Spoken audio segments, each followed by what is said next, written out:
That's Retro Fandango. That's Retro Fandango. When it's Android over iPhone, and you can keep your stupid amiibo and always bashing on Nintendo. But that's Retro Fandango. That's Retro Fandango. Thanks, Retro Fandango. Wow. Okay, here we are. Look at Yay. us. All right. Recording. I think this is the first time in a while we've recorded like our actual 2 weeks in a row. Or did we do that? Yeah, we're on schedule. We're on schedule. It's the first time in a while. I feel like we're on schedule anyways. I feel regular. I went to bed early for this. I got up early for this. In a way. I was napping. I better get up and do that. We're going to do this thing. So welcome to episode 234. I got some Oscar stuff to talk about. I got stuff for our new toy segment. Our new weekly toy segment. Bi-weekly. That's what I meant. Until I get bored of toys, and then the conversation will switch to something else. That's the way it works. So what would you like to get into first? Oh gosh. Well, I don't see any. There's nobody here. It's just you and me. I don't see anybody jumping in there. So, trying to think what would get more reactions. Once a few people filter in. Depends on who's coming. I actually have physical toy stuff to show. With the Oscars, I just have stuff to say. I don't really have anything to show. So, all right. Well, let's start with the Oscars then.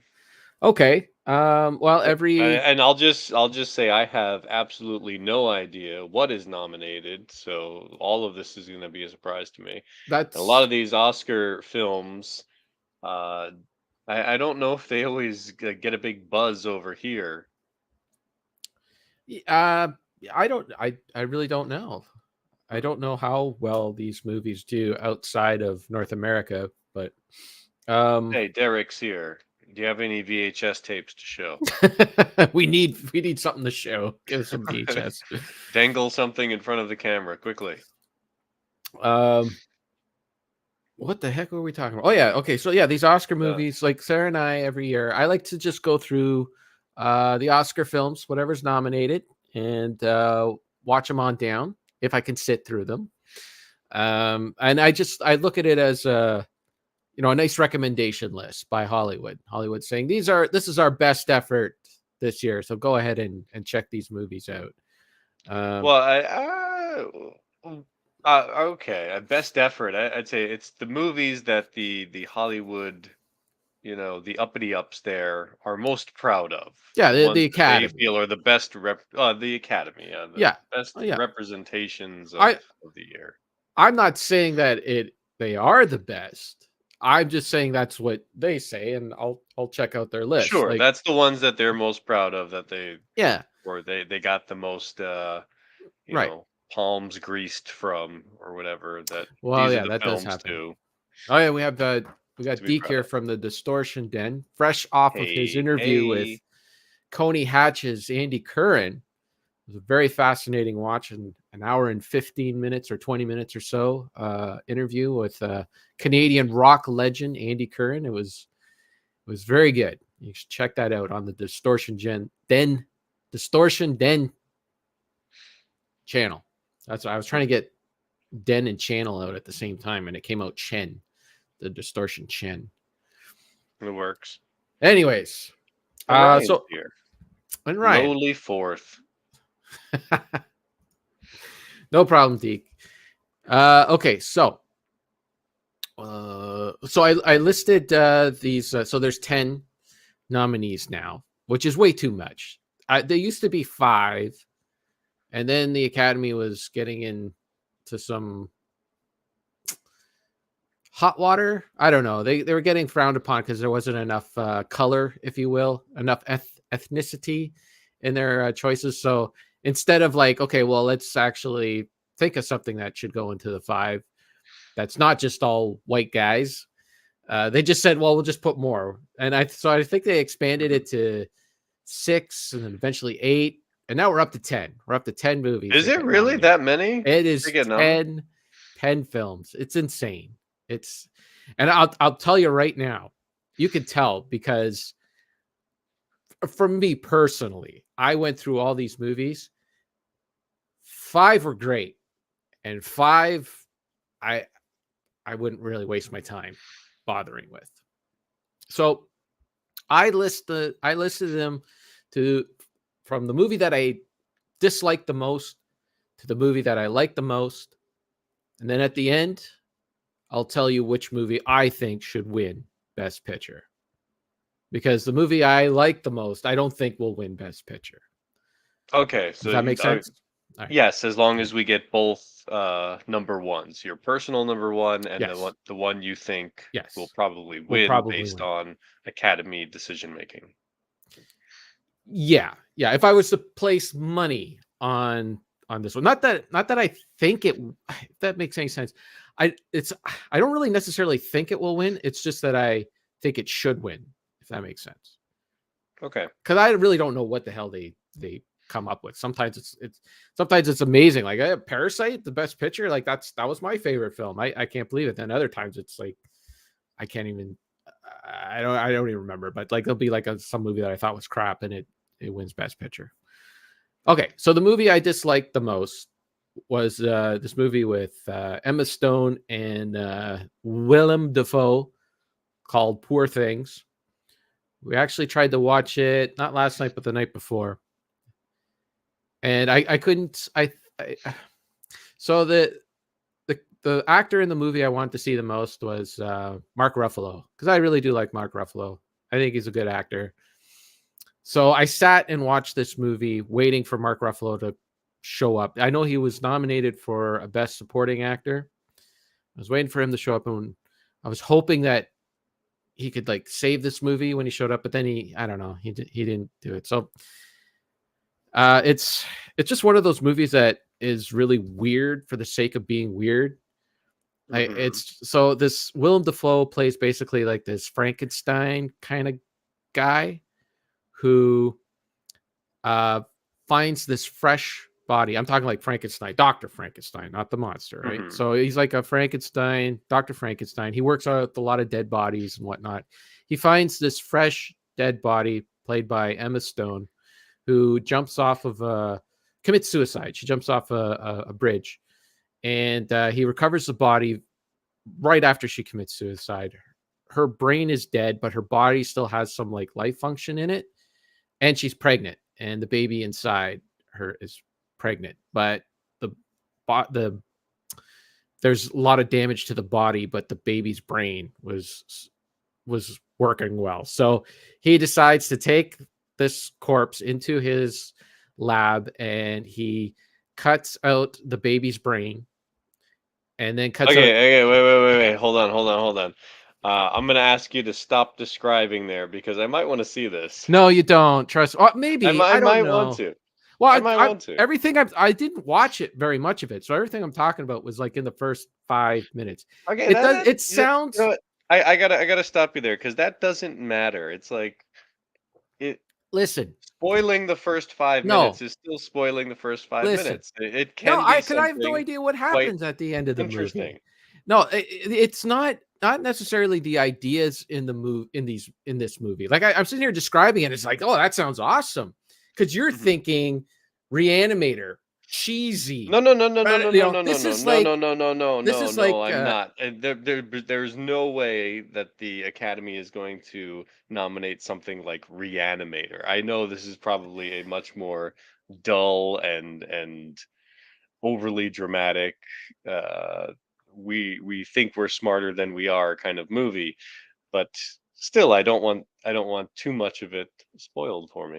Sauce predicts that you will love this movie because children are murdered, Oh, of course, of and course. he said the baby was also pregnant. Is that what I said? Sometimes I say things that don't make sense. No, the lady was pregnant. She had a baby. Anyways, William Dafoe swaps brains, and it gets stupid from there. There you go. Well, he's also hooked up to like, so like it's one of those movies where like something happens, like he's hooked up to like this weird machine, and he's sitting there and he's eating, and then all of a sudden he just like sits back and like opens his mouth, and a big bubble comes out of his mouth as he like makes like a big, big noise. And I'm like, what the hell is that? And then later on in the movie, turns out that Willem Dafoe's father did a lot of experiments on him. And one of the things he decided to experiment, he decided to take out Willem Dafoe's gastric juices, like remove like his stomach acid and that, just to prove that like humans don't really need it or something. I don't know. It like none of it makes sense. It's really bizarre, but it's all done in like that. I don't know, Lighthouse. Remember the Lighthouse movie? Have you seen? I remember that? you talking about it. Yeah, it's like that kind of thing, and it's just, I don't know, not my kind of movie. Maybe it's it's got to be for someone out there, but it's not for me. Okay, that was one.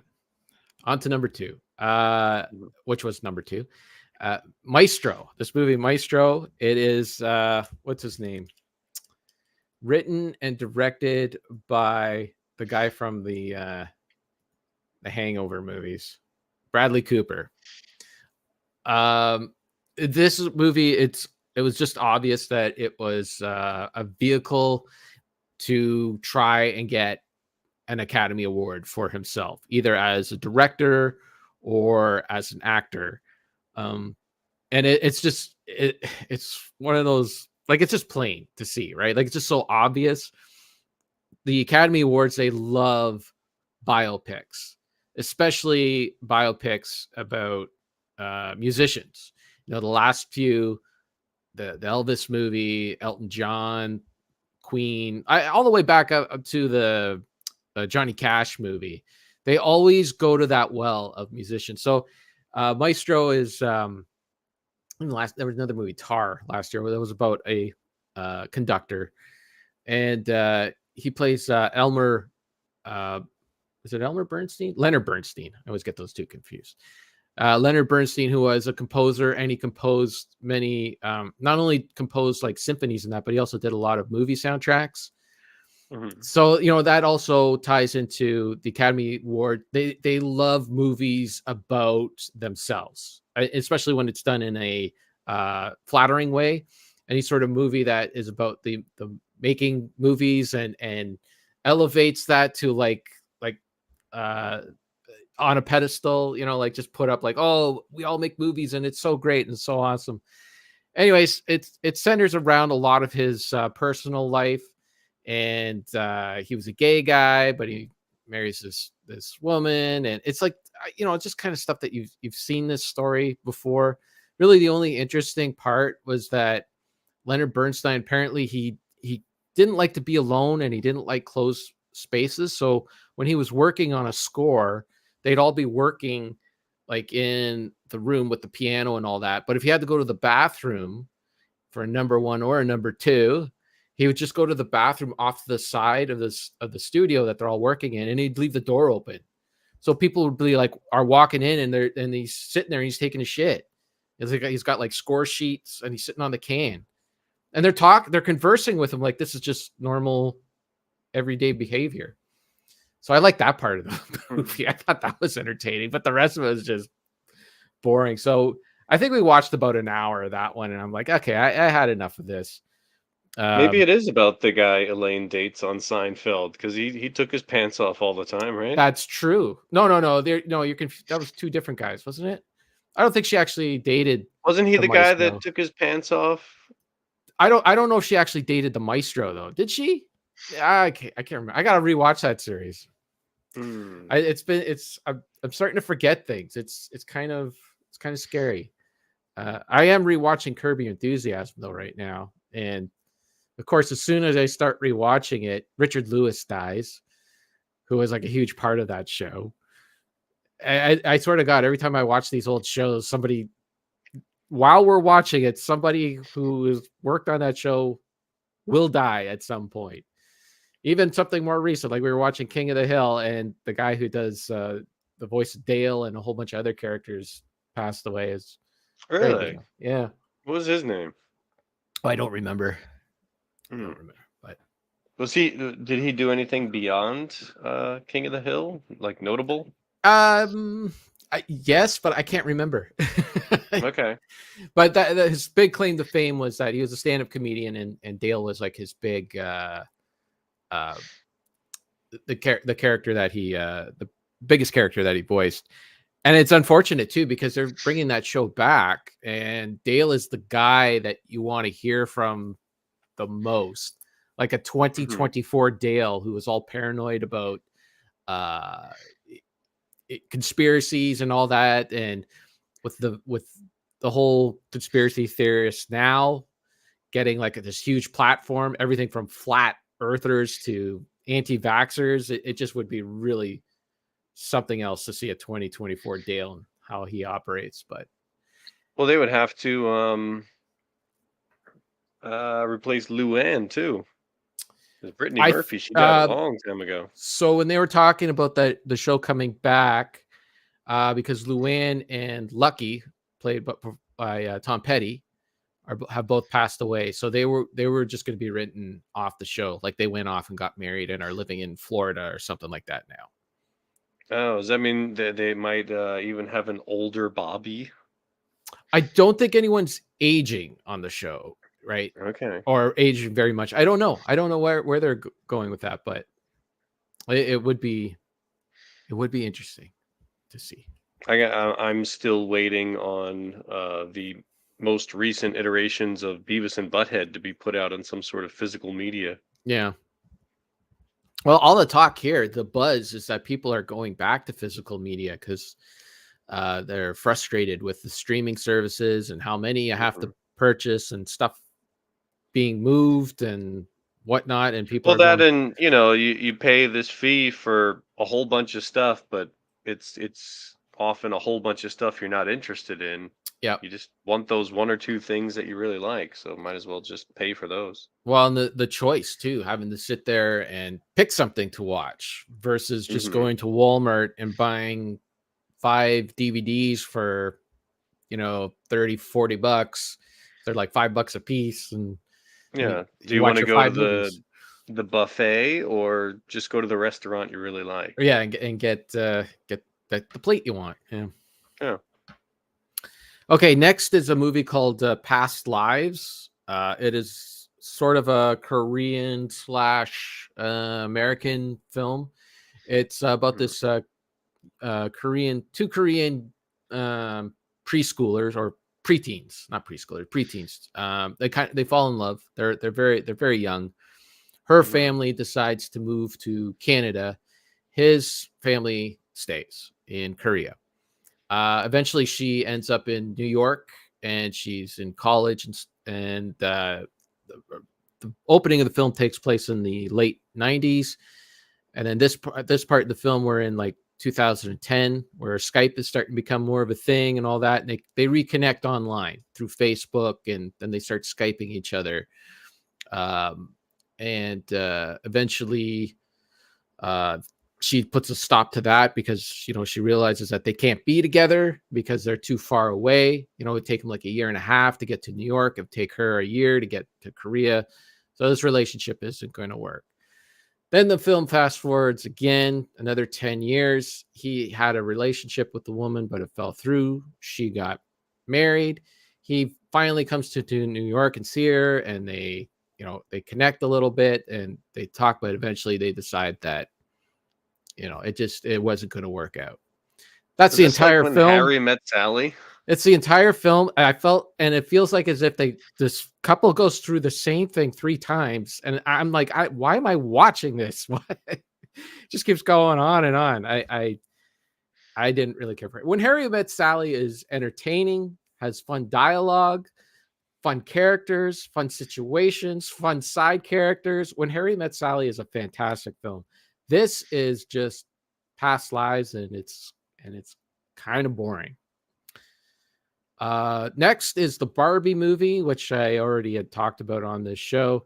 That one, at least I've heard of. That's nominated for Best Picture, yeah, for some reason. huh? Oh, wow. Again, I'll just recap my opinions on the Barbie movie. I didn't get it. I didn't understand it. It's supposed to be all about female empowerment and the patriarchy and the matriarchy, and women can do everything that a guy can do. So, and then eventually in the film they decide like the patriarchy of the real world starts to invade the Barbie world, and they want to take over the matriarchy and turn it into a patriarchy. So in order to save their matriarchy, the Barbie people manipulate the men to go to war, and then while they go to war, they go behind their back and change a bunch of laws. And I don't know, like this is the message that we're sending to women, like be manipulative to get your way. I don't know. I just didn't get it. So there's my opinion on the Barbie movie. Next up, you probably heard of this movie, the Oppenheimer. Yes, I have heard of it. Oppenheimer is the guy who came up with a lot of the equations that they used to build the big bomb, the big one, the atom bomb, and eventually the hydrogen bomb. But this one mostly focuses on the atom bomb that was dropped on Japan, and just all the political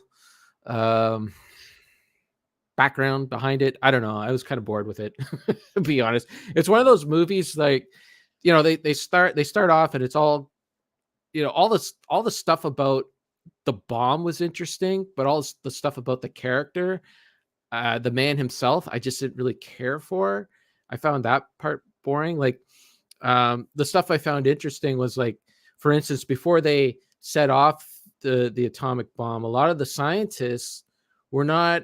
There was no guarantees of what was going to happen. Like they were splitting the atom for the first time. They had no idea fully what was going to happen. They had, an idea of what was most likely to happen, but there were chances. For instance, like there was a theory that, and it was a plausible theory, that if they set off one of these bombs just as a test in the desert, that it would actually ignite a chain reaction and the Earth's entire atmosphere would burn off within like a blink of an eye.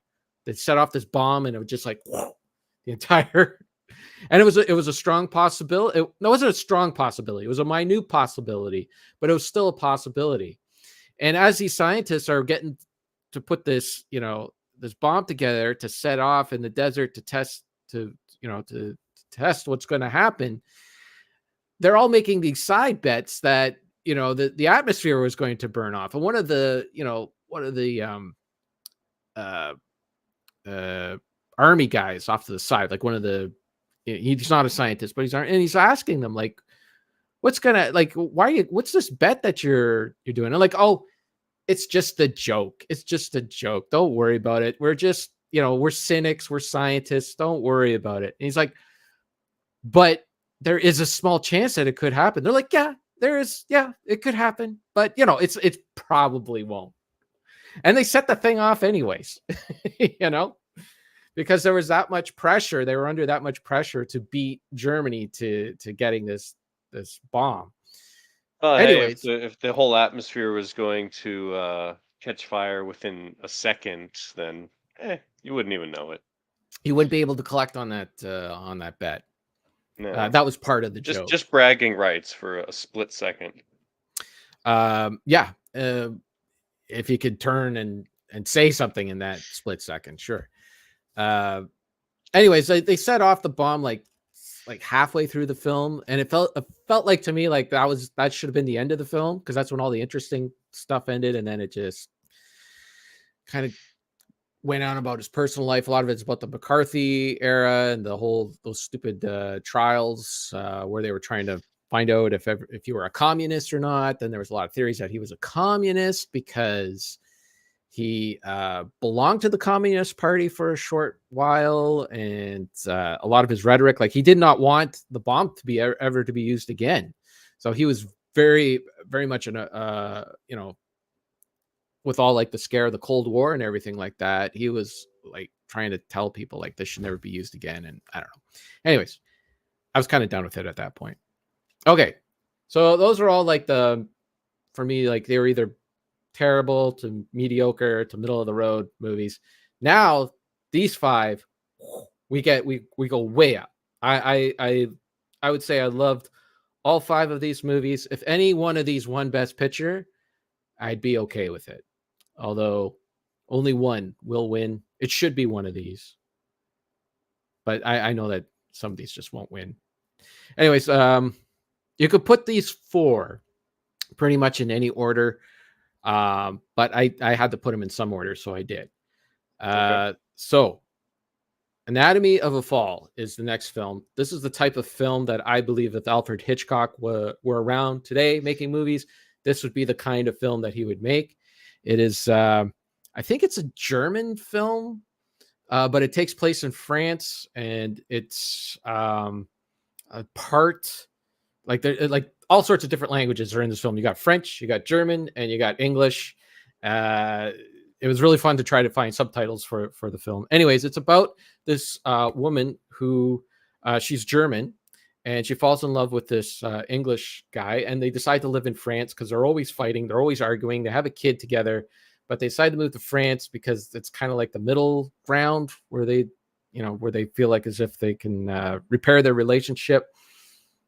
Anyways, the movie opens up and she is being interviewed. She's a bit of a somewhat of a celebrity. She's written a few books, and she's interviewed by this college student. And while she's in this interview, her husband kind of throws like a little bit of a fit on the floor above them on the second floor because he starts playing his music really loud. Eventually, she has to stop the interview because the music's so loud and it's on this loop. And it's really annoying. So she tells the person who's interviewing her to, that's it. We gotta leave. We gotta end this interview. She goes up to the second floor. She discusses with her husband the whole music thing and everything like that. She's like, I'm gonna put some earplugs in and I'm gonna go have a nap.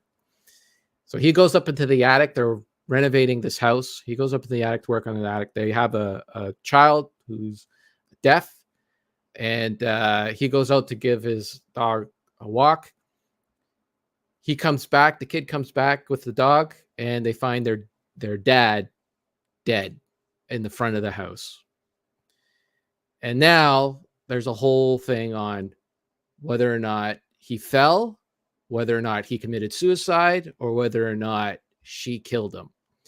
And then the whole movie turns into a court drama that's in France. It's like a French court, and they have a completely different setup for a judicial system than what we have here. It's very informal.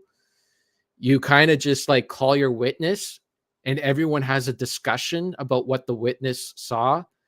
Like there's no like real cross examination or that. Like the prosecutor will ask, the defendant will ask, and even the defendant themselves can interact with witnesses in that and question things, as long as you are, you're not going crazy, right? You have to be like respectful. As long as everyone's respectful, then everyone can talk. So anyone can interject at any time, judge, whatever, anyone. They just have a discussion.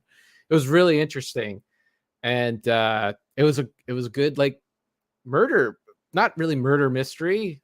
That might be giving away too much. Courtroom drama, but courtroom drama, yeah, and just the whole tension and suspense over how this person died. I don't know, it just seems like the kind of movie that Hitchcock would really dig. So I really like that one. The next one is Killers of the Flower Moon, the big 3-hour epic by Martin Scorsese. Actually, I think it's 3.5 hours. You got a question, or are you just looking it up? No, I'm just bringing this stuff up. Have you heard of? I heard the title, but I had no idea that this was this year or last year or whatever. Yeah, it Again, came out. it's like these films don't get a big buzz, like when I was a kid, I remember movie trailers on TV all the time. Yeah, And you'd walk to the mall and it'd be big posters and stuff like that. Nowadays, I don't watch TV, so if there are trailers, I don't know about them. I don't often go to the mall, so I don't see this stuff. So most of these films, unless they are gigantic, huge blockbusters, like the Oppenheimer or something, or it just doesn't come across my path. Well, part of it too is that these movies, a lot of the marketing is tied into how well they do at the Oscars. So, Mhm. I've done this now since 2019. We've been doing this, and we've noticed that you watch all this stuff as it come out in the Oscars, and then the movies end up on the streaming services. Like, oh, we got this Oscar movie, we got this Oscar, we got this one that won this kind of. So I don't. It seems to me like it kind of they tie in the accolade with the promotion of the film. So it's almost like Mhm. a lot of these movies just get like an official release right before the Oscars, so they can get in on the awards, and then once they get the Mhm. awards, then the promotion comes out for them. But when you're a dirty pirate like me, you can just download whatever, whenever you want to watch it. And so that's what I do. Sure. So Killers of the Flower Moon, great Scorsese epic film. It's big, it's huge. It's another um, sort of murder mystery thing. It takes place in Oklahoma at the turn of the last century, kind of before World War One. And it's all about the basically Americans and their whole manifest destiny thing, and how they had to go in and kill all of the savages in order to claim the land for themselves. But by the 1900s, that like just going in and killing a bunch of them, it was kind of frowned upon. So they would find the white man would find other clever ways in order to gain uh, what the natives had. So there was one native reserve that they struck oil. There's a huge oil. So these natives are rich, right? They have tons of dough to throw around. But even still, like they can't get their own bank account. They have to get like a white person to sponsor them at the bank, kind of thing. So they have all this money, but they can't put it in the bank unless a white person goes with them and says, yeah, it's okay. I vouch for this person. And then when they go in to like withdraw, they have to bring their sponsor over with them to withdraw money out of the account. Wow. um, Imagine trying to do that today. But so Robert De Niro kind of plays like this baron kind of guy, and his plan is to get all of this oil assets back into under his control. So he basically kind of cohorts members of his family and his extended family to marry the female uh, descendants of these oil, like these rich natives, and find a way to poison them or kill them or whatever, in order to, now that once they pass away, the money goes to the spouse who's within Mhm. his family. And it's an incredible uh story. It really is. I mean, even after I still I've only told you a sliver of what's going on in the movie. It's 3.5 hours. It didn't feel like 3.5 hours. We did watch it in two chunks, but totally worth it. It didn't feel like I was ever like the movie was wasting my time or anything like that. There was Mhm. always something compelling and interesting in it. Jesse Plemons, who's like the new Scorsese darling, I guess, is in the film. He plays a good guy in the movie, but it still feels like he's playing a bad guy. Mhm. Even when he's doing the right thing, it feels like he's doing the wrong thing. I don't know why, but yes, it is long, but it is worth it. I've sat through movies that are 90 minutes long and they feel like 4 hours long, and this felt like the story. I didn't feel like as if anything needed to be trimmed or anything like that. At the end of it, it was like, okay, I understand why this was 3.5 hours. There wasn't just like really dumb exposition, or it was repeating itself or anything like that. It was really well done. I enjoyed it. Okay, so that was Killers of the Flower Moon. Next up is American Fiction. This was a great movie as well. It stars Jeffrey Wright, and it's basically about this black writer who he's like into mystical writing and stuff like that, like kind of like nerd stuff. Like he, writes about elves and dwarves and all that thing. Fantasy, sort of, but I think they called it mysticism or something. I can't remember what the heck. Anyways, he's into nerd stuff and he's doing okay. They show him like he goes to like a panel at a con and there's him and 3 other authors and there's like 12 people sitting there, and so he's not exactly, I think he has to teach on the side. He's not exactly making bank here. In the meantime, his mother gets Alzheimer's disease. They have a family that they have like a residence out on like Cape Cod or something like that they want to keep within the family, but they just don't have it's him and his brother who's kind of useless, and they just don't have the money to keep everything and all that. Meanwhile, there's this other female author who's writing this kind of he's a black writer. This other female is another black writer, and she's writing like eubonics kind of stories, like all of her characters are almost caricatures of black people. And he's like really offended by it, but she's getting really famous, right? She's getting like all this attention and all that. So then he's like, you know what? If that's what they want, I'm going to write that. So he starts watching stuff like, Dead Poets, not Dead Poets Society. What was that? I don't know, just like Spike Lee movies and like like, not that Spike Lee movies are trash, but just kind of like, oh God, I can't think of an example right now, but like those gangster black films, right? So he just starts writing like crap, just like the stuff that he just thinks is just the dumbest crap.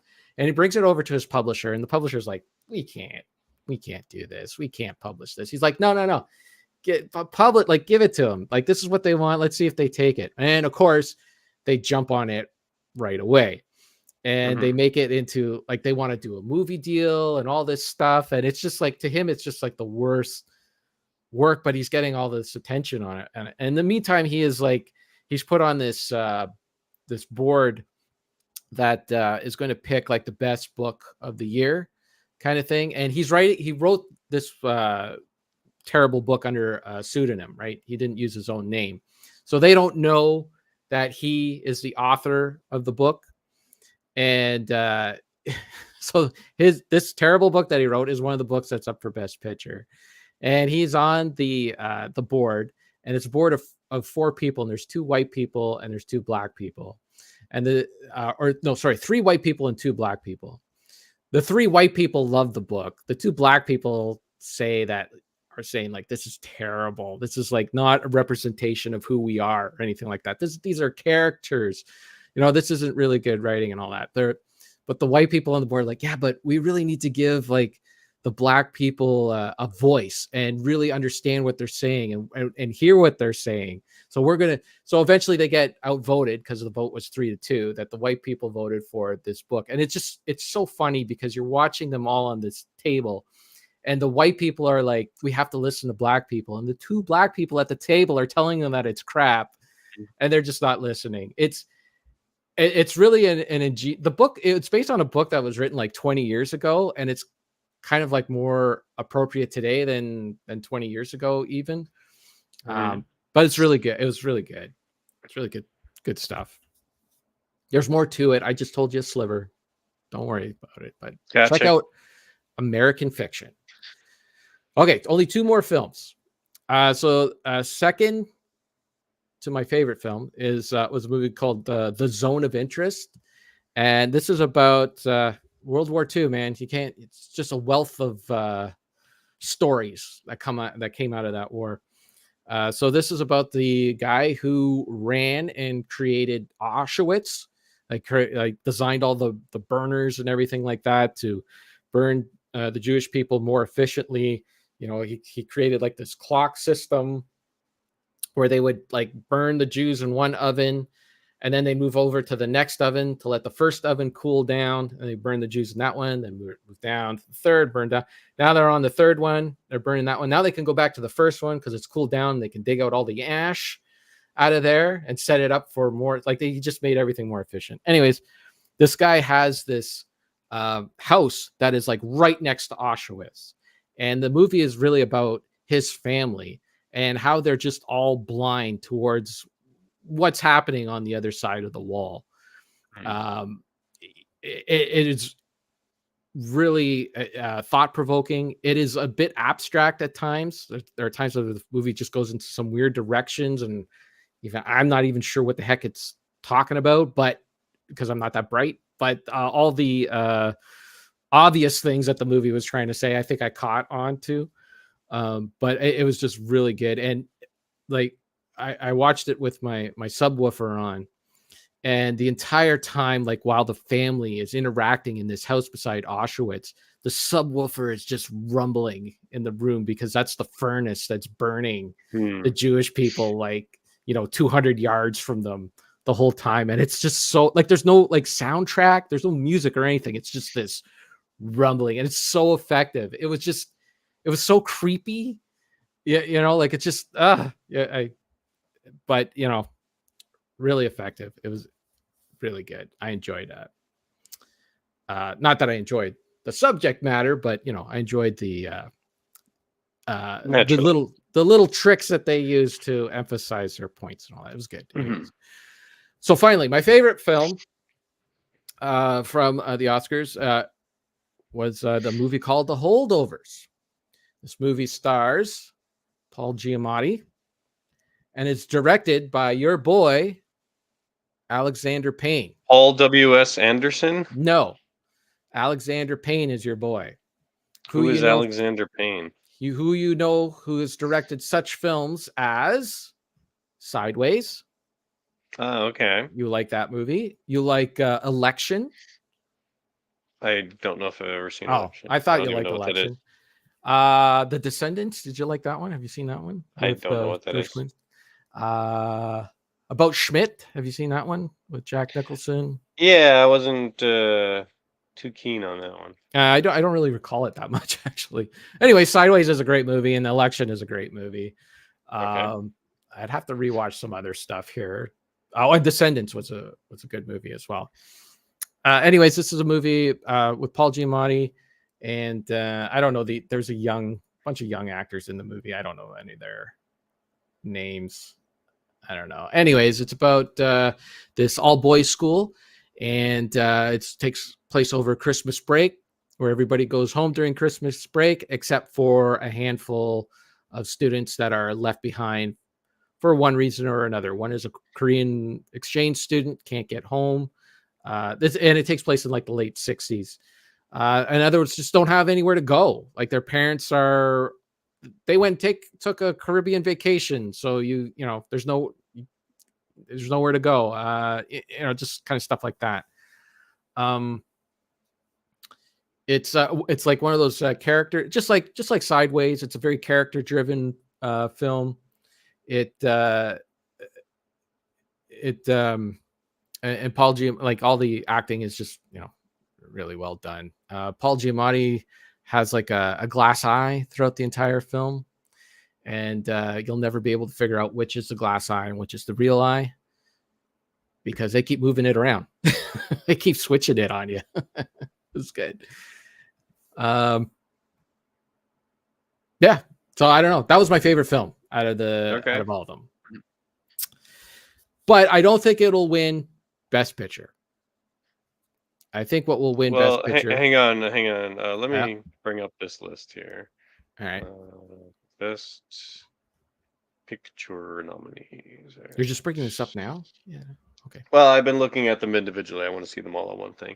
Okay. So, The Holdovers, American Fiction, Zone of Interest, Barbie, Oppenheimer, Poor Things, Past Lives, Anatomy of the Fall, Maestro, Killers of the Flower Moon. So I'm just going through these based on your descriptions here. We've got cowboys trying to swindle money out of Native Americans. Yes. We've got Holocaust. Yes. We've got the atom bomb. Yes. We've got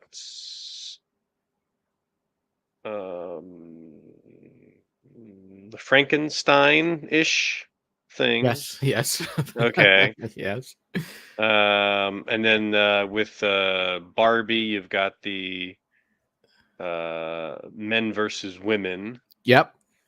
So I'm seeing kind of a pattern Social of the topics. lots of Yeah. social commentary, lots of, oh, these poor people are being treated unfairly. The American Fiction falls into that one as well. Yep. Yep. Lots of misery this year. Yes. That's going to Yes. be the theme. So it's got to be something kind of heavy. So yeah, you didn't go into too much detail on your holdovers there, Well, but it I doesn't didn't want to seem give like a it's going to it doesn't seem like it's going to compete with no. It won't. these others. Maestro, um, that was just that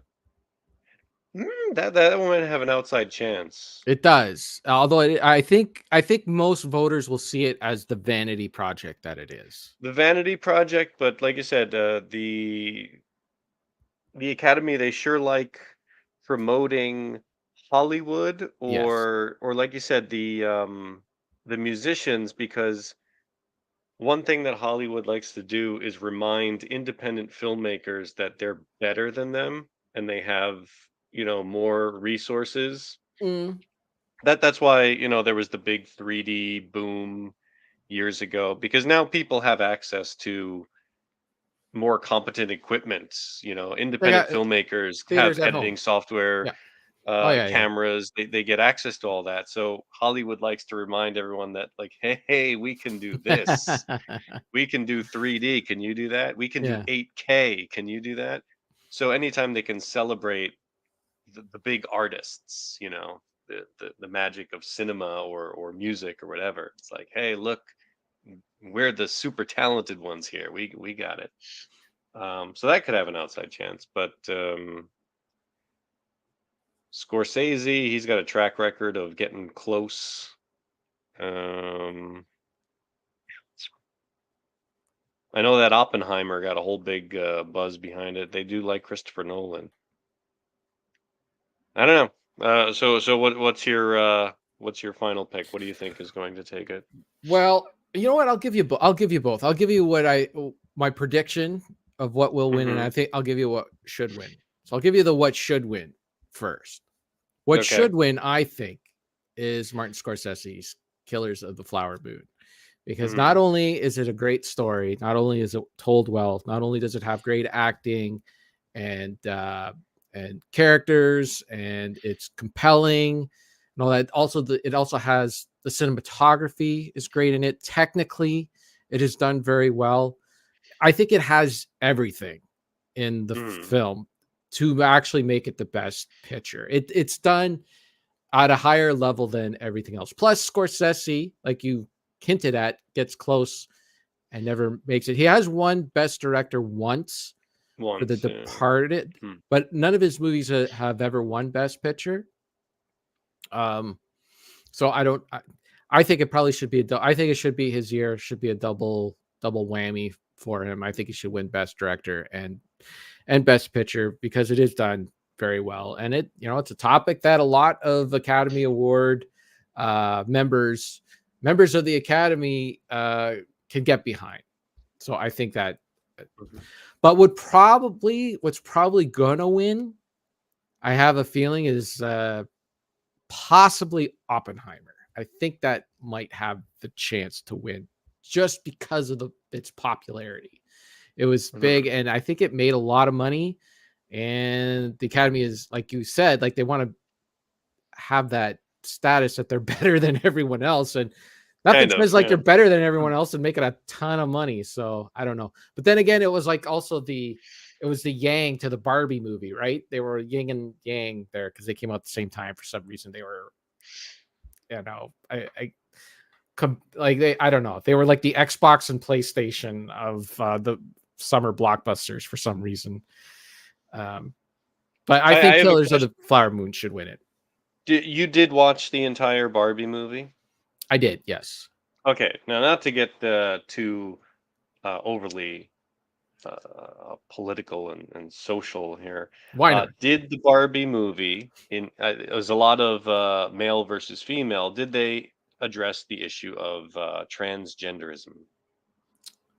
I don't think so. I don't think that Okay. was mentioned in there at all. Don't Okay, think because so. I was wondering if that would be a political angle for Barbie to be a surprise win. I might have missed like something small in there that they inserted that I've forgotten about. But the majority of the movie was about the patriarchy and how terrible it is for women, even though they didn't really give you any sort of reasonable way to, like, it should have been, like, I don't know, like, to me, like, the movie was about the two sides fighting each other. And it's like, Mhm. well, wouldn't it make more sense if they, like, I like Ted Lasso. Ted Lasso is like a perfect show for adults because everyone in that show has problems and issues, and they work together because they're friends. They work together to overcome their problems and their troubles, and they forgive each other and they help each other. And to me, that would have been a lot more of a refreshing Barbie movie if we talked about how we could work together instead of like just continue to have this battle of, like, to me it reminded me, like, I as a child I attended a lot of family weddings, and a lot of the jokes told at the weddings were about how men and women are basically different, you know, like they like it'd be like around like I don't know. I don't know where I'm going with this. But basically I'm saying, like, it felt like the old generation was and I don't know. This is a terrible podcast. You could stop listening right now and just move on to something else because I am just all over the place. I'm trying not to be too offensive with the Barbie thing. I'm trying to dance around some things, but because I'm I just don't, curious because I haven't seen it, so I'm just wondering. yeah, I don't know. It 'Cause just, yeah, occasionally there might be a winner that tries to push a certain political angle, so I don't know if that's a factor. well, like a lot of the voters, they are from an older generation, right? So I don't know. I don't know which way. I don't know. I don't know. Yeah, that's it. That's my conclusion. I don't know. I'm I'm gonna buried edit on all that in. Mars, That and was all I just don't terrible. know. That was just all terrible, terrible audio. I don't know what I'm trying to say. I don't know. I don't think you said anything bad. You were just thinking. Like, okay, uh, so like the so like for instance, if I went to a wedding in 1980 and I saw my family Mhm, up there, and all the jokes would be about how men and women are different, and everybody would laugh back in mhm. 1980, right? I remember just a couple of years ago going to another family event, and the exact same thing would happen. They haven't progressed or anything like that. They're up there and they're telling the exact same jokes, and now everyone in the crowd groans.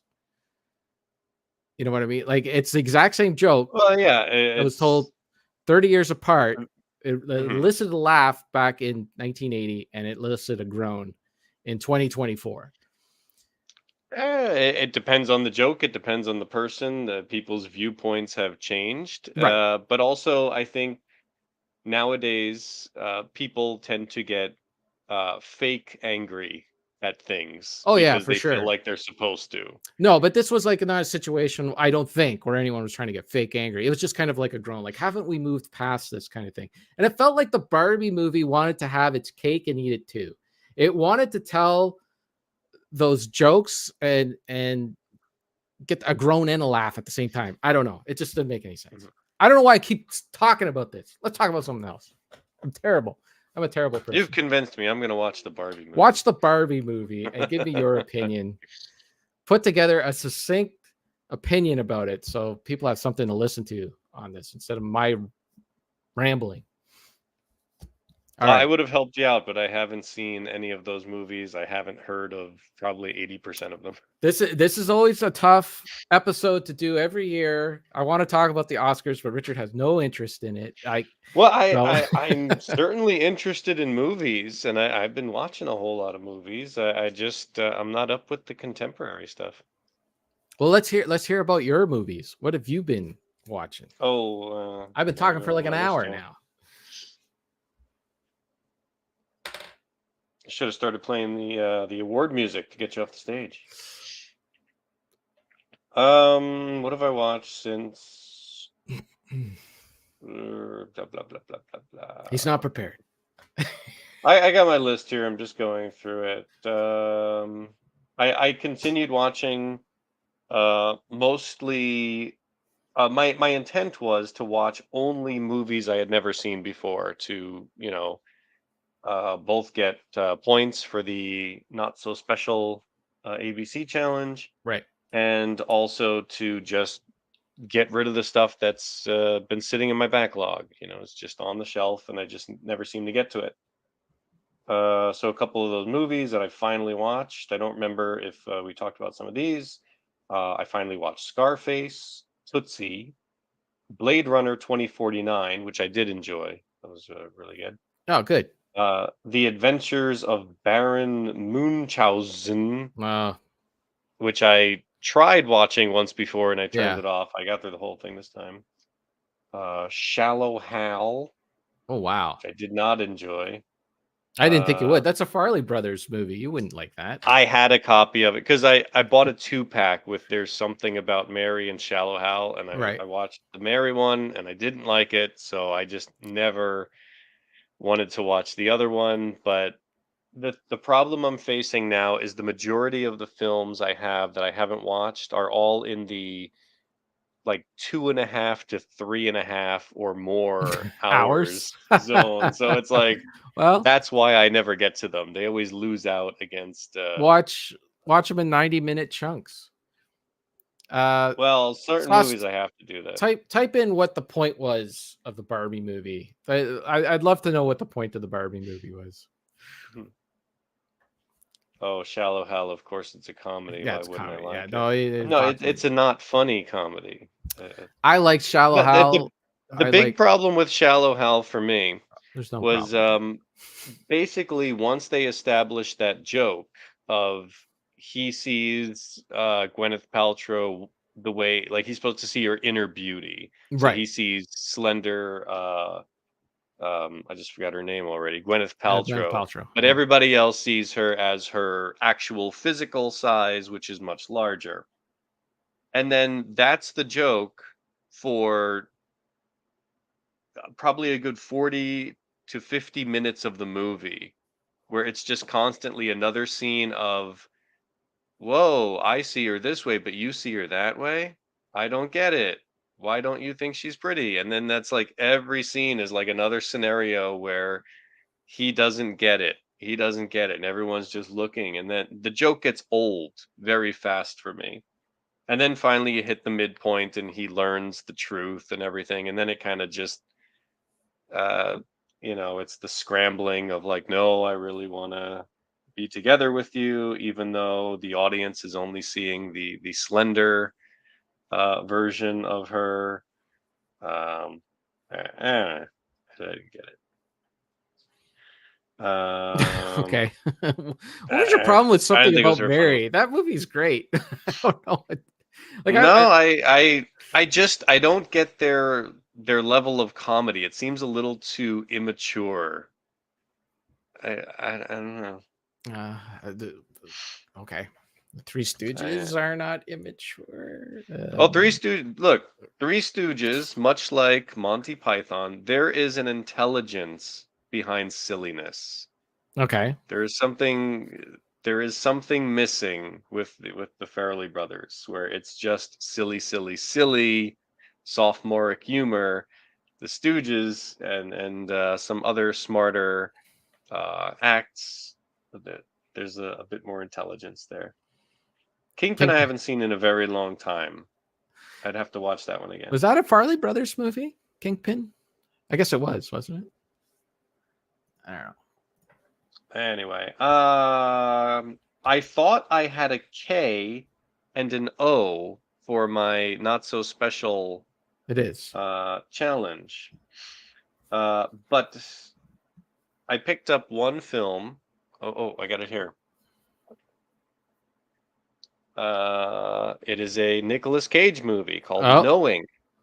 And I was like, okay. hey, I can use that for my K. Right. Because I picked this up. I was like, oh, there's a plane crashing on here. It's like, I don't know anything about this. This is great. It's a Blu-ray, but it's Nicolas Cage. So I was get a couple points there. And then it starts off and they're at some school and there's this like creepy little girl who's acting weird. And the teacher says, hey, we're gonna do a project here at school. In the back of my head, I start saying, they're gonna do a time capsule. Teacher says, we're gonna do a time capsule. Oh, wow. I said, uh-oh. And then they're like, okay, everybody work on your projects. And kids are all drawing and writing stuff. And then in the back of my head, I'm thinking that little girl's going to start scribbling some crazy manifesto or something weird. And then teacher comes over to her and, what are you doing? And she's just they're writing down all these weird numbers and stuff. I was like, oh no, I've seen this movie. I have seen this movie. I don't remember a thing about it until like 3 seconds before it happens. But then every scene, it was like, yeah, okay, I've seen it. Okay. And it was like that the whole movie. It's like I don't know where they're going next until like a few seconds before, and then okay, it comes back in. I So you completely forgot that I had seen okay? this film. Yeah. I had definitely seen it before. I just completely forgot about it because it's kind of forgettable. I And then watched the half of Tombstone one time. I was halfway through Tombstone, and I'm like, it dawned on me that I'd seen the movie before. It took me half yeah. the Sometimes film. I'm it like, all right, I have just seen this doesn't before. sink in. Yeah. And then the same thing happened to me with October Sky. I was like, I don't know anything about this. It looks like something about rockets or something. And then there were too many scenes that I was like, oh, I know this. I've seen this. There's something. And I even went back and watched the trailer later to make sure like was it just I'm seeing trailer scenes, but nope, Yeah, there were too many things that just were familiar. That was a good movie though. it was October Yeah, Sky. What is it it was a about? fun little movie. It's based on a true story of a guy who his name was Homer Hocus Simpson. Pocus or something like that. Okay. The Jake Gyllenhaal character, but he's the son of a coal miner, and he lives in this coal mining town, and that's the destination for everybody in that town. You go work in the mines, work Right. in the mines. But then one day he sees Sputnik go across the sky. The Russians had just launched Sputnik, and he saw it, and he's like, "Wow, I want to build a rocket.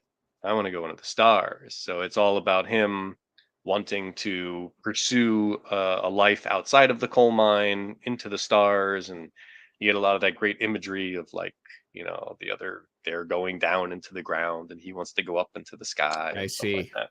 Yeah. And it's about him and his friends just pursuing that. So I couldn't count those. I did count for my K. I saw The King and I with Yul Brenner. Oh, the old musical. Yeah, and Yul Brenner is hilarious in that role. Of course he is. He is great. I'm sure the film will be condemned now because he was not actually well, Siamese at the time. Siam became Thailand. Is that Okay. correct? I believe so. You're the expert. He was the king of Siam, and Yul Brenner is a Russian actor, but he was hilarious in the role. Like in Uh, like no, intentionally hilarious or just hilarious? intentionally hilarious for his character and the way he interacts with the main actress, who I forget her name. I didn't bring it with me, but she is a school teacher that came over from England to teach his children English. Mm-hmm. And they basically butt heads because of his way of thinking, which is very old school. And the man has many wives and is the king and commands everything. and her, wanting to be a free will and a free spirit, not be locked down in his kingdom. They were tackling these issues many, many years ago, Oh decades yeah, ago. yeah. You know? Deborah But I'm Kerr. sure the film will just be condemned because of casting. But Deborah Kerr was the, Deborah Kerr. There you go. and Rita Monero is in it. I like her. Yes, yes, she was. I found out after watching that. I was looking up, and she's one of those few that got the EGOT, the Emmy, Grammy, Oscar, Tony, Mm-hmm. which is a very short list of people, and Yep.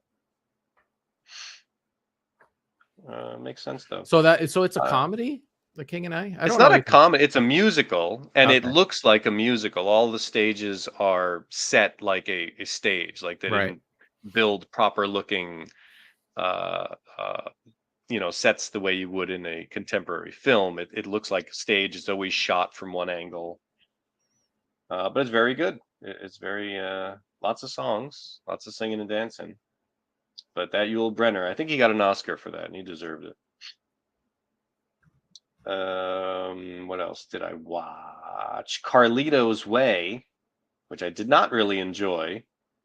Um, oh, I actually watched two Sean Penn movies. I saw Mystic River and Carlito's Way. And I gotta say, I've never really thought much of Sean Penn because I don't think I've seen a lot of his films. He's a fine actor. Mm-hmm. He Yeah. gives some really good performances in those. He was so good in Carlito's Way, I didn't even know he was in the film because his appearance Yeah. is Okay. changed so much. Yeah. I saw his name in the like the opening title crawl there, and then I totally forgot he was in the film until I saw his name again at the end credits. So you didn't like Carlito's Way though? I didn't really like Carlito's Way. It's okay. It's not a bad movie, but I did not enjoy Al Pacino in that movie.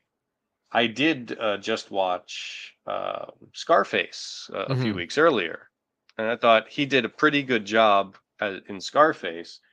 But then in Carlito's Way, it's like the very first line of dialogue is "I'm Puerto Rican," and then you're watching the whole movie, and they're constantly saying like, "I didn't even know he was Puerto Rican. He looks Italian," and it like You that have kind to of takes know. you out of the movie a You bit. have to know which Al Pacino you're getting. Are you getting I the know, I Hispanic or know, are you getting the Italian? You got to know which one. You need a reminder too throughout the movie. So by that I time, know. he had become such a character of himself that we as the audience needed a constant reminder which one we were getting. Probably. I mean, I just defended Yul Brenner and The King and I, but I think in that case he became the character. He Right. he he became a character. Carlito's Way just felt like Al Pacino not really giving his all. Well, I think that he got a lot of attention for his performance in Scarface, and eventually, Mhm. like he just kind of kept in that, like kept It doing seemed that like to the yeah, point because where it he seemed got, like a lot of people mention The Scent of a Woman yeah, is he like got where an he Academy Award switched for that. over. Right. But he did start that earlier. Definitely Yeah. with Scarface, he was more into that Right. louder, more So if you're brash getting all this delivery. attention for acting that way, well, you're just going to continue to do that. Why There's wouldn't you? your American fiction story. There you go. Right. Yeah. Okay. So you didn't I like, watched. wait, you didn't like Hmm, Carlito's Way, but I was like you liked Mystic River? Mystic River was excellent. I Wow. really liked Okay. Mystic River. Okay. Maybe I need to rewatch that one because maybe I need to rewatch both of them because in my head, I remember really liking Carlito's Way, and Mhm. I don't think I finished Mystic River, but it's Mystic also River, I enjoyed. The only problem I had with Mystic River was in hindsight because I watched Mystic River and then the next day I watched The Perfect Storm and I got back to back Boston, those Boston accents. yeah, I still need to watch that. That's my P movie, Perfect Storm. But Mystic River, if Yeah, I'm you're gonna get points for it, but I don't know how much enjoyment you'll get out of it. uh, My review is the perfect schmaltz. all right, we'll Get see. prepared for a lot of monologues, flowery speech Listen, with horns and violins I like beyond. Farley Brother movies, so anything's possible. Man. Yeah, you never Who know. knows? I did watch another one of your movies. I finally watched Patton, Oh yeah, that's which a good one. is a very good movie. Yeah. Was that your George C. P? Scott, excellent. That was my P. Yeah. Well, actually, I think I already have a superior P. I did watch the Paw Patrol movie in the theater. So Wow. Okay. point wise, You got me there. It's so and funny because watching uh All in the Family, every time Archie brings up Patton, because he was under Patton in World War II. That was where his division was under, and he always calls him George C. Patton. George C. George Patton. C. Patton. I also finally watched Schindler's List. I Wow. Yeah, held off you are on that going one for into a all long the time. long movies. So what'd Yeah, you think that's you'll of see a lot of these in there now. I what'd you mean, think? it was very good. It Can was you actually say you hated that movie? Are you allowed to say you hated Schindler's List? Is anyone allowed to say it? I will say, well, I don't. Well, I think you'd I be mean, canceled if you say you didn't like Schindler's List. The show would be I canceled. can understand if you didn't like it, but you can't fault it for being a bad film. It's a very well made film. It's a story well told, shot, everything looks great. It's disturbing, it's creepy, makes you feel extremely uncomfortable. There's only one part of the movie that I will say did take me out. It's like it got that Spielberg kind of like you're pushing a little too hard. Is it the Is ending? right at the end. Right at the end when That's it's everyone's complaint.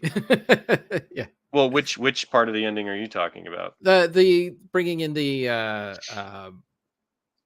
family members to put Right. the That flowers. was not the part that bugged me Okay. as much because at least that was the very end of the movie. The part that got me was when he is leaving and then he starts having his breakdown of like, oh, I could have sold this pin. Oh I could have yeah. sold Okay. my car, and suddenly it was like, You could this have guy done was so more. calm and controlled, and then suddenly he has the big emotional outburst that's supposed to make you like, oh, poor guy. I It's like like that it part. wasn't necessary. I, It wasn't I necessary to go that far. I like that part. I like to see Oscar Schindler as a human. I don't I know. mean, well, see, I think I'll tell you what the purpose of that was because throughout the entire film, you are not He doesn't have that. well, you're not No, go ahead. Go 100% ahead. sure. Like, yes, he was saving a bunch of Jewish people, but how much of it was he doing for his best interest? Because it was on his best interest to keep. That's how it started, right? And they were kind of I honest with think it that. was. I Like think it that, was clear when he started depleting all of his money in order to do it. you're right, yeah. But I don't know. Like he was still kind of like safeguarding his future. He was banking on that Hitler was going to lose the war, and I don't know. I think it kind of established a little more that he wasn't doing it only for his self interest, but Hmm. you Yeah, know, I'm talking. This is which like a little 100%. smudge on a spotless. That's every argument on the Film. internet now. We both love it, but we got to argue over the one little detail. Exactly. Yes. Yes. Let me tell you why I really hated Shallow Hal. It's fine. It's all good. Uh, I need to rewatch that movie. I remember. All I remember is George Costanza had a tail. oh boy, yeah.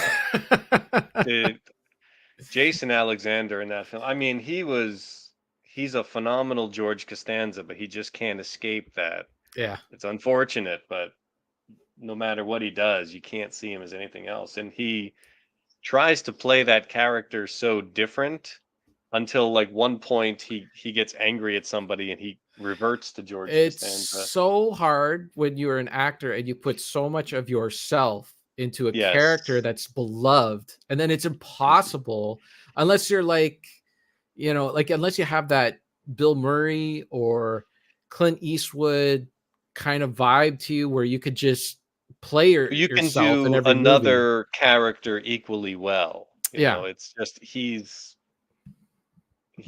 will forever be George Yeah, yeah. Costanza. Perfect Storm, I guess I made it kind of clear. It's not a very engaging film. Yeah. It kind of just be prepared for a lot of waves. Ready to ride them waves, baby. Yeah, again and again and again and again and again. All right. Good. I'll say good props though. Good Good fish toy props. toy ships. Oh, fish props. Okay. Good fish props. That's it. And then I also watched Return of the Living Dead 3 and Return of the Living Dead Necropolis. They're both terrible movies. I still have not seen Return of the Living Dead 1 or 2, but I found these cheap and I figured why not? 3 is at least fun. The Necropolis one is terrible. So if you're eager to go out and get yourself a copy, I'd say hold off. No, you didn't really sell me on those for some reason. You didn't sell me.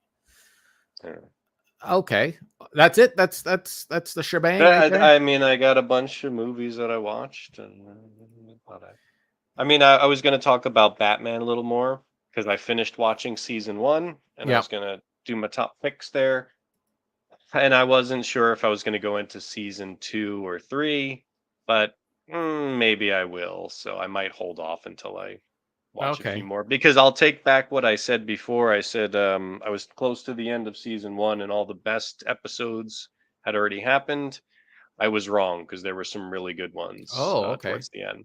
Okay. It definitely feels like one of those shows where they aired them out of order, or maybe maybe after airing them, the listing now is different than it was before. I don't know because some of the episodes are very much just okay. Here's a little fun adventure for kids. Others have a little more thought and depth to them, and it's kind of mixed up. Hmm. Okay. Mm. I'll All right. just mention a couple of movies here that were not nominated for Best Picture, but might have some other Oscar buzz on them. Like this other movie I watched, Society of the Snow, which is nominated for Best Foreign Film. It's a film out of Uruguay. Uruguay. That's the word I'm trying to look for. So it is about. You Do you remember? are gay. You remember Beat you, Ryan. a Alright. film in the 90s?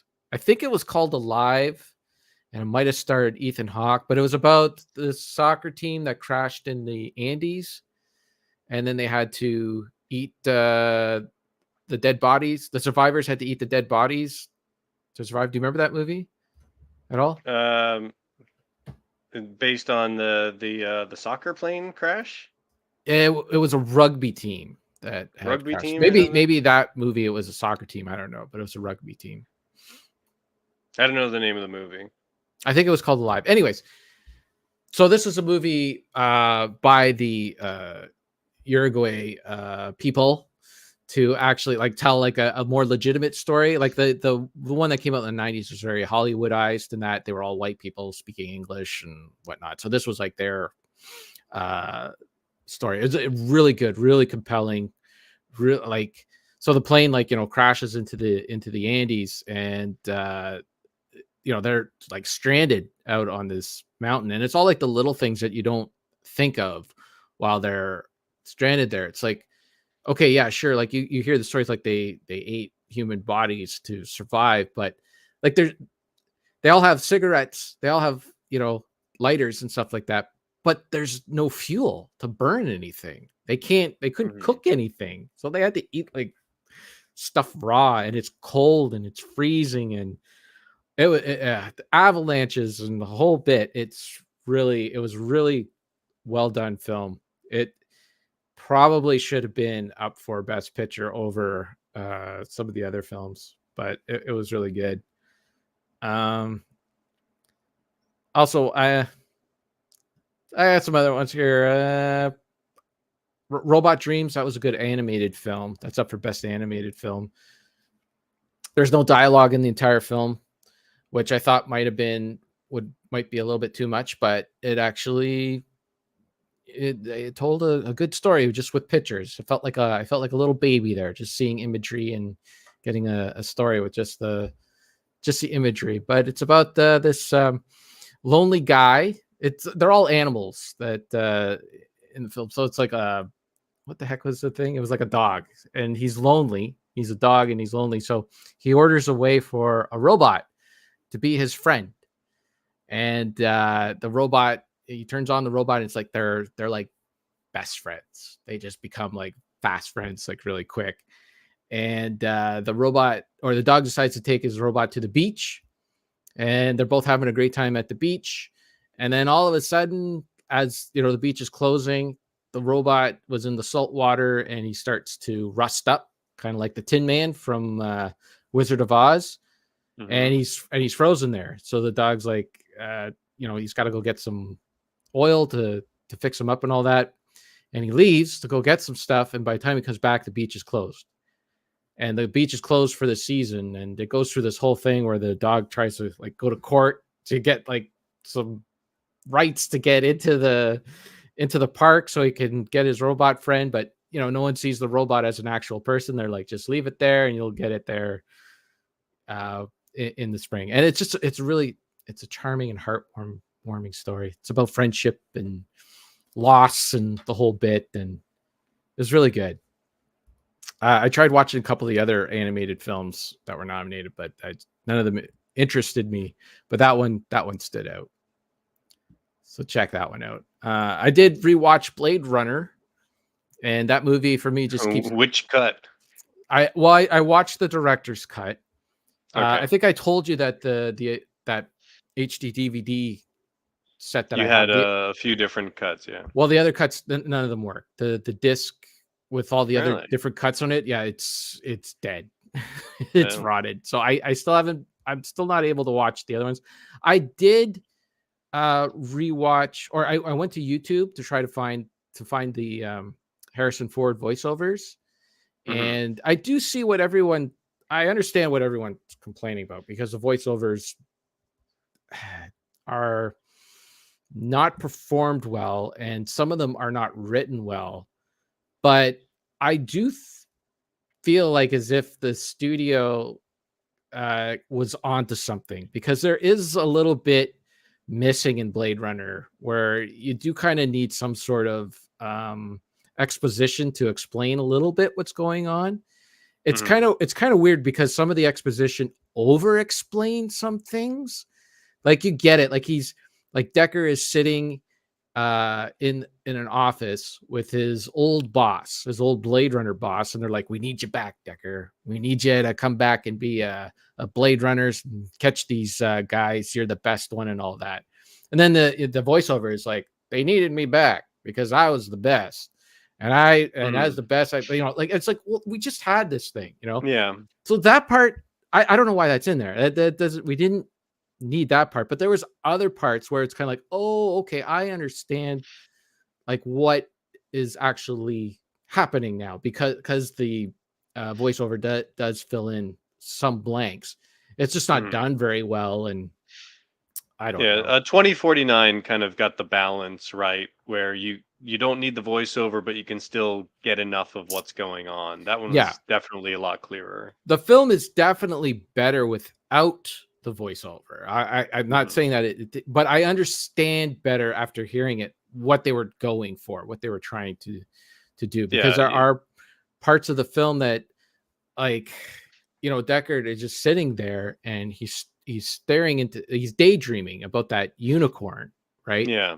And that is supposed to be the linchpin at the end of the film that's supposed to let you know that he is indeed a replicant. That's supposed to be like the aha moment at the end. Oh, he is a replicant. And then the movie ends. So you're like, oh, but without any sort of, like, they don't really give you enough context for most people to figure that out. I know I didn't figure it out the first time I watched it. It took multiple viewings and stuff like that. And normally I hate that stuff in movies, but I don't know, I'm forgiving of it for Blade Runner because I think I'm just accustomed to what Blade Runner is. And I like a lot of the visual stuff and all that in that movie. So, and yes, Sauce, we know you don't like Blade Runner.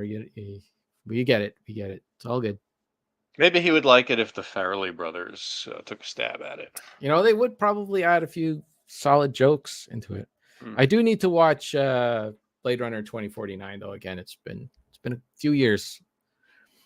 So I got some toys here that I could show you if we want to finally move off of movies. I've got 3 toys I can show. All right. Well, let me just show you. So I think I was the last time we talked, I was going to get some more Marvel toys the next day. So I did. Yeah, you showed those kind of retro-y things. So I did go out the next day to Dollarama, and I did get some more toys. Derek, if you're going to watch Blade Runner, you're going to have to sit and watch it. Don't watch it while washing dishes. You're not going to be able to follow it. I know I couldn't follow it if I was washing dishes. It's a very visual movie. You really got to sit there and stare at it. Okay, so I did run out and get some more Marvel toys. So I got myself the Moon Knight. There he is. I've heard that character. I have no idea who he is. I don't know who he is either. That's how much of a comic book guy I am. I got myself Captain America. Got Steve Rogers with the shield. Comes with the shield. I got Spider-Man, Amazing Fantasy Spider-Man, with the webs underneath the armpits. Yeah, look at that. Yeah, that's the Spider-Man you want. I got Firestar from Spider-Man and his amazing friends. Spider-Man and his amazing friends. Miss Angelica Jinx. That's a deep cut for you, Spider-Man and amazing friends. Nova. I'm not sure who he is either. I've seen the character. I don't know who that is, though. And finally, Tony Stark. Hey, look at that. All right, man. So yeah, these were $5 each. I think I've milked Dollarama for all of the cheap Marvel characters now.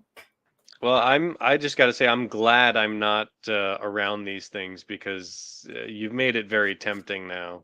So then my buddy Frank, like after I've milked all the Dollaramas, he's like, well, he says, I have some Marvel toys that I don't want anymore. So you just take these. So he was nice enough to give me. I got myself the Hulk now. Ooh. Who's one of my favorite characters. I love the Hulk. I got Venom. Mm-hmm. And finally, we got ourselves the brown suited. Who has the brown suit? Brown suit. He's got a bunch of suits. Well, what about the brown? The brown and yellow suit of Brown and Yellow. You got me.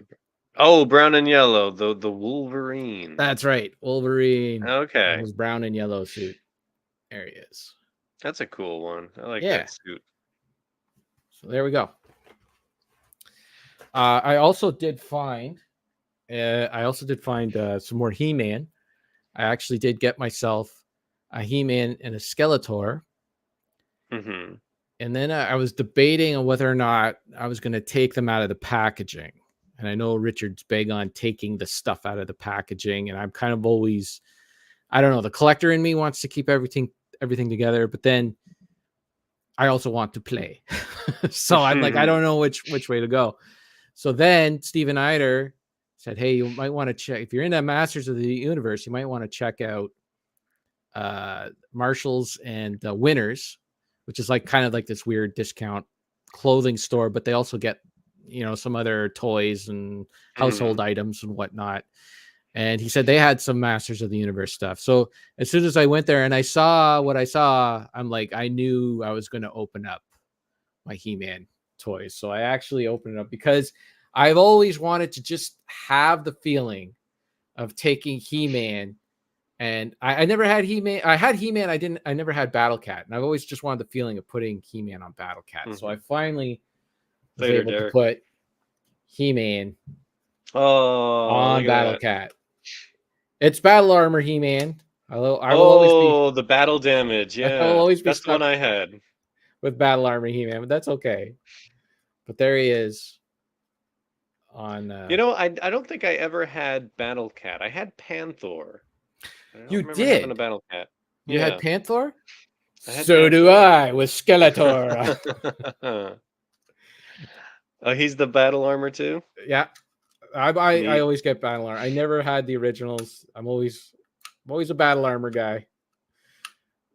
Always behind on the getting the He-Man from the cartoon. But anyways, I'll tell you a story. The first time I saw Battle Cat and Panther with the He-Man on it, I was actually in the hospital. And as a kid, I was in the hospital. I had some sort of, I can't remember what it was, some sort of, I was sick with chicken pox or something, and it just wasn't coming out, which apparently is very dangerous. So they actually hospitalized me. Is that the right word? I think. Anyways, they put you in the hospital. They put me in the hospital for a while. And while I was in the hospital, they said, "Hey, we got toys here at the hospital. And so if you want to play with some toys or something, just ask the nurse, and they'll bring you some toys to your room." Because I had to be isolated too, right? I couldn't spread my chicken pox elsewhere. Right. So you could rub them all over the toys. And yeah, I guess so. I don't know. Maybe they use Lysol wipes on them or something. So I was like, yeah, bring me some toys. They're like, okay, we got a toy train or whatever. And they bring me like a toy train, and it was like a child's, like, I'm thinking toy train, right? Like it would, and it was like a child's, like one of those slinky toy trains where you pull and the front comes in the back. Okay. How old were you at this time? Well, it had to be like He-Man was out. So it had to be like maybe 1984. So I would probably been 8. I would have been 8 years old. So yeah, like a slinky toy train is not. No, not going to do it. So I'm sitting there, and then over in the other room, I see the kid beside me, because there was glass in between the rooms. I see the kid beside me, and he had on his table, he had 36. Very funny. He had He-Man and Battle Cat, and he had Skeletor and Panther. And these were things that I had only seen on TV before, right? Like it wasn't Christmas yet or anything like that. Like no one in my class had it yet. That was the first time I'd ever seen it in real. So I'm waiting for the nurse to come in so I can ask for He-Man and Skeletor. So like she comes in, and I'm like, yeah, I saw the kid in the next room. He's got He-Man and Skeletor. And I would really love to play with that. Like if you can get that for me. And the nurse gives me like this look, like, she's like, you're going to have to ask your parents about that. I'm like, okay. So, so the nurse leaves. And when my mom comes, I'm like, mom, I asked for, the He-Man and the Skeletor, and I wanted to play with them. And the nurse said, I had to ask you about them. She's like, yeah, the kid next door is dying of cancer. Oh, and Ryan, those joke is no longer toys. He was probably dying anyway. Oh, Ryan, jeez, way to spoil my punchline, if you will. And so those toys were brought in by like a family member or something like that. So they weren't actually the hospital toys. But there you go. That's my story. On to lighter things. I also got the Wind Raider. Oh my goodness, where are you gonna put all this stuff? Hey, you got Stratos in there. I do have Stratos. So that was my buddy Frank had Stratos outside of the package. The one that he bought, it like Stratos fell out of the package or something. So I traded in my full one for one that was outside the package. So oh my goodness, that's why I put him in there. Dude, forget what you got. It sounds like we got to see what your buddy Frank has in his collection. It comes with a stand, and you take this part out, and then this part can clamp onto the top of Castle Grayskull if you get Castle Grayskull. So neat. That's what you want right there. So it was $10 for Battle Cat, $10 for Panther, and this thing was $17, $16.99. $10 for that's not bad. Prices, I'm guessing the prices were much higher when these things. Oh yeah, if you go to Toys R Us, they're like, I think this was $36 at Toys R Us, brand new. So not cheap. By the way, I keep forgetting to tweet this out, but I went to my Toys R Us. We still have Toys R Us here in Canada, and they had taken on another Canadian company. I don't think you had down in the States, called HMV, which was a physical media store. Yeah. So, oh, you had it down the States, HMV? Well, I'm having a hard time remembering. I don't know if it was in the States, but I know I've seen it here in Japan, so I am familiar with it. So, yeah, they took. I guess HMV is gone, no more. They took it over. So you go into Toys R Us now, and they have movies in there, Neat. vinyl records, CDs, Hmm, really? books. Well, they know a bunch of adults are the only ones going to buy toys now, anyway. Yeah, graphic novels, the whole bit. They've taken over all physical media. The prices are outrageous, like $42 for a 4K disc, which wow. But they did have some okay deals in there. But it's just nice to see that a store is actually getting in physical media. You know, with Best Buy slowly getting rid of all their stuff, and all the other stores that have closed down, like Sunrise Records and whatnot. Really, in Sudbury, like there's hardly any places to buy physical media anymore. So it's cool to see one at least coming back. And I also found out that they also bought out Bed Bath and Beyond. So she was telling us, like, I there was a lady that was working there, and she was telling us that they also bought out Bed Bath and Beyond. And on the other side of the store, they had like, you know, beds and comforters and sheets and I don't know Oh, all how that. dare they? I did go check it out though. I was too busy on the toys and physical media stuff. So Now, Rocket Sauce did bring up a pretty good point. Where are you going to put all of these things? I have no idea. Like, do you I have don't them know. set up No, somewhere, or are they just kind of taking space on your desk or something right now? right now they're just taking up space on my desk. I do have a little bit of cleaning up to do in order to. So I have a space reserved for them. I have a big um, IKEA cabinetry thing that I put all my vinyl records in, and on top, Hmm. that's where I plan to put all my Masters of the Universe stuff. Now, is I, this in plain sight? If somebody oh comes over yeah, to your house, is it? It's oh like a yeah. nice big display. So the Okay, way our house is kind of set up like a mullet, it's all business in the a mullet. front and party in Okay. the back. Like if you come into my house and you go upstairs, it's like an adult lives here. There's like curio cabinets with, you know, china and glassware and stuff that like adults would put pictures, photos of families, artwork, Hmm. stuff that Right. adults would have, plants, right? And then you go into the basement and it's just it's like you walked into HMV. It's all the records are here, the movies are there, the Hmm. books are over there. There's toys everywhere, Funko Pops everywhere. You know, Okay. yeah, that's it. All right. There you go. Nicey nice. Now you know. I I don't have as many toys to show, but I think I showed off my DeLoreans last time. Yes. The little Back to the Future ones. There was a second series that they put out, and at first I kind of passed it by because I wasn't sure if I was going to go into these. But then my wife surprised me with the first series, so I've been looking ever since. And boy, are they hard to find now! Yeah. It's like they sell out fast. I go to places where I knew the machine was, and it's gone, Hmm. or it's been very rough. So I've gone to a bunch of places. Yesterday, I was in the store and I found a machine for the second series, and there was literally one capsule left inside the machine. So Mm. I got only one, but it's the one I really wanted. It's There the you go. The DeLorean one on the uh, tracks. with the track wheels. Comes with the track and everything. That's so awesome. Uh, How are you so lucky? Like that, it's just I don't unbelievable. know. Well, there's only four in there, and Yeah. the other three I do want. Because one of them is like a frozen DeLorean after it comes Right. back That's through cool. ever goes through time.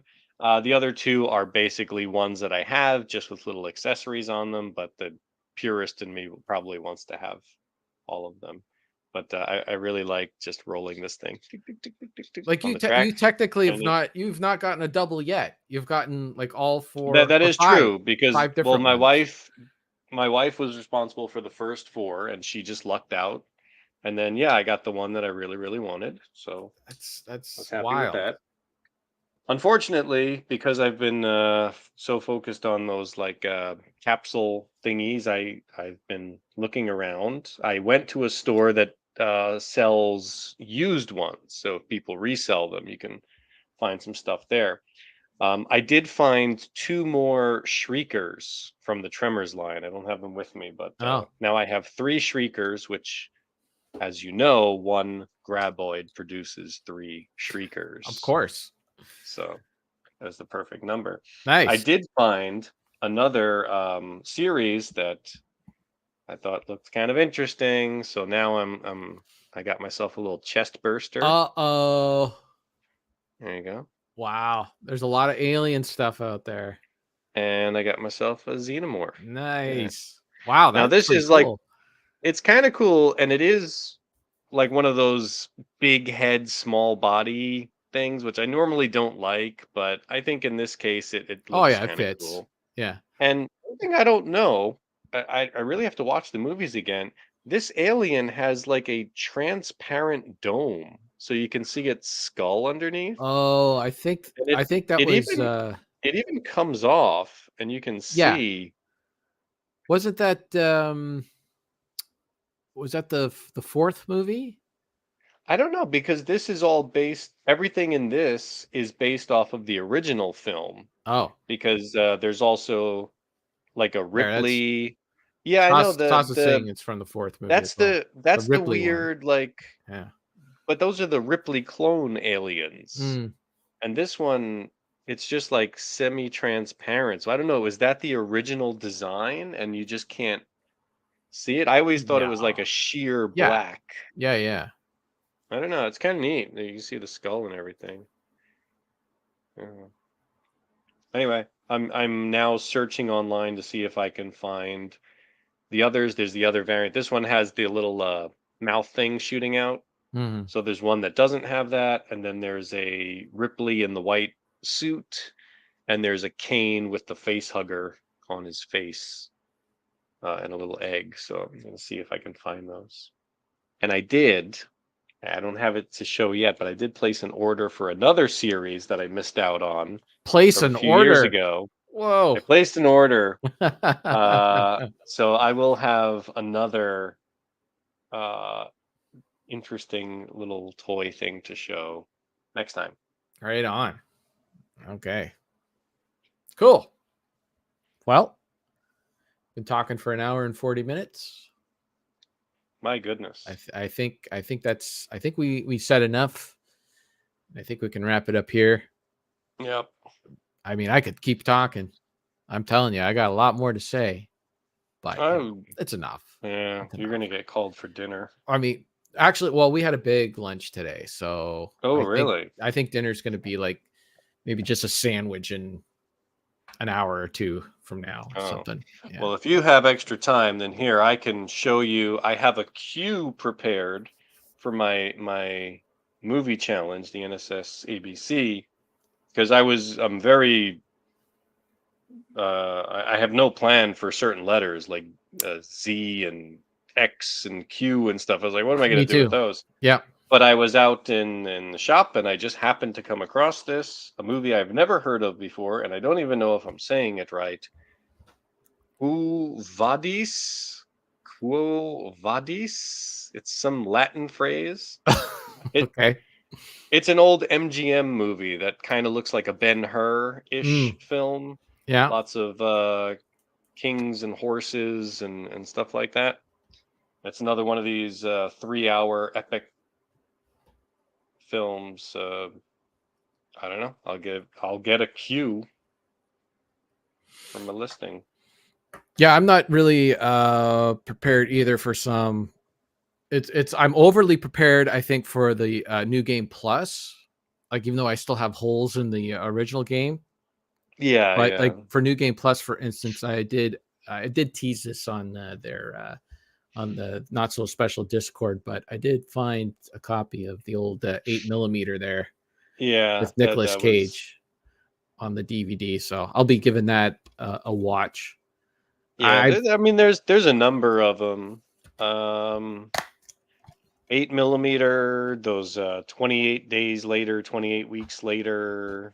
300, 12 Monkeys. Well, the trick is to find one that you haven't watched before, right? Yeah, Like yeah, that's true. Well, that's- I've never seen the entire 12 Monkeys because I turned that off after 12 minutes or something. That's past the Poor Things.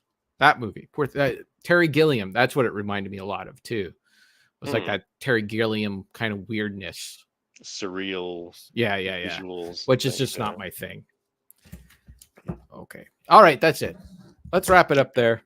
We've talked enough.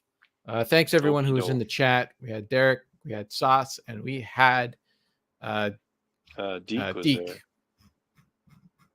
Yeah, so that was enough. Deke.